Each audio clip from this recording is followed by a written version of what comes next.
So here we have the complete workflow. So before executing, I'll just go through each one of the nodes so that we'll understand better. So this is the first node where whenever we are going to click here, it will execute the complete workflow. Basically, it is a trigger. Whenever we are triggering it, it will trigger the complete workflow. So the first thing is we have to get the requirement doc. So here I have already updated the requirement doc URL. So it will fetch that requirement doc, and after fetching it, it will send that doc inside my AI agent. So what this AI agent will do is I am asking it to act as a senior QA analyst and summarize the software requirement specifications. And I want to summarize it in this manner, like it will give project overview, key modules, validations, main flows, testing risk, and all these things, and use bullet points and keep it concise, I'm saying. And I'm passing the SRS doc, and what it will do is it will go inside the chat model. So inside the chat model, I'm using ChatGPT, and inside ChatGPT, what ChatGPT will do is it will take that SRS document as an input, and it will produce the output in a summary format. So whatever the prompt we are giving in this AI agent, it will just summarize it, and after summarizing it, it will update this summary doc with the summary of that requirement doc. Now after summarizing, we want to create the test cases, so manual test cases. So here I have again given the prompt, like you are a QA lead, and from the SRS below generate only 2 manual test cases. For now, just to show you, I am generating only 2 manual test cases. You can write here, instead of 2, you can write complete, or you can give the prompt as per your requirement, like positive, negative, edge scenario, all these things, whatever you want you can give. But just to show you as in demo, I am just trying to generate only 2 test cases, and the test cases format or template, we can say it should be in like test case ID, description, type, positive, negative, age, etc., precondition, steps, expected result per step, sample data, API endpoint if I. After that, return JSON, means all these things I have what we say written as a prompt. So basically it's a prompt. So, and in that prompt I am passing my requirement document, and again it will come to this chat model, and within this chat model, it will, based on the prompt, it will try to generate the manual test cases. But I also want that these manual test cases should be in a proper format. So to be in the proper format, what I am doing is I am using structure output parser. So here in structure output parser, here I have given a JSON template so that it will follow the same approach, and it can generate the test cases based on this JSON example, or we can say based on this template. So this is just an example template. So it will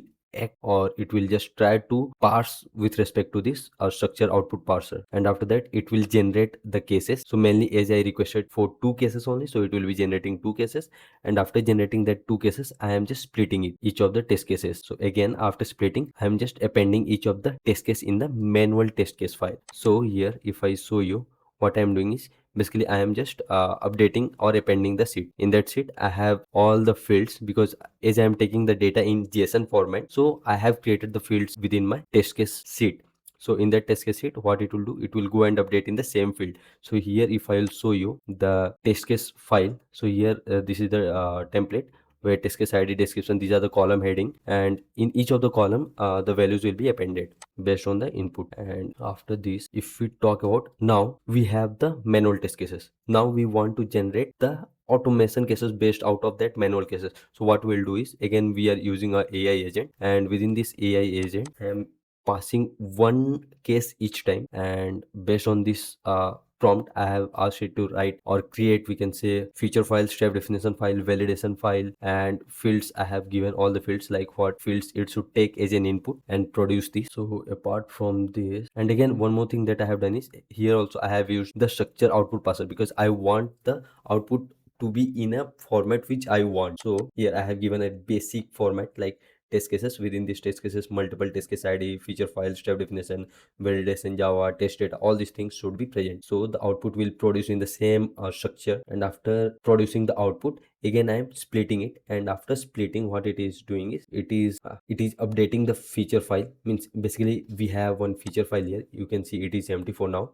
So in this feature file, it is going and updating the feature file. All the, means if you have 2 cases, then 2 scenarios cases will be present in this feature file. After that, this feature file implementation, as we know that we implement this feature file within a step definition file. So the code for this implementation and all these things will be present in the step definition file, and this step definition file will be calling some methods to validate. So that methods will be present in validation.java, and to follow all this, we need, or just to test all this, we need test data. So we have scenario specific test data generated, and it will be present in the test data.json. So this is the complete workflow. And before running it, I'll just show that all the files are empty. The summary is empty, test case empty, feature file is also empty, step definition empty, validation is empty, and test data file is also empty. So what I will do is, I will just select here, or else I will just I'll write execute workflow. Now it will execute one node each time. Now it has already means got the requirement doc, and it has sent it to AI agent, and basically here it will summarize the requirement doc. So let's wait during the time it takes. So it has already summarized, and it has updated the summary of that SRS in this summary doc. So meanwhile it is executing, let's see the summary doc. So here we can see that the structure or the format that we have given, it is updated in the same format, like project overview, key modules, feature, and all these things should be in the what we say point wise. So it is given point wise, and it is easy to understand also. Now again, let's come back to here, and what it will do is, it will generate the manual test case. So manual test cases, basically it has generate, and here if you see all the test cases, it has given as a single input, and that input has produced two output, because in this we have written like it should produce two output, means two manual cases. So it has split successfully, and here we can see that here it's written two items, means two test cases it has produced, and it is updating in the manual test case.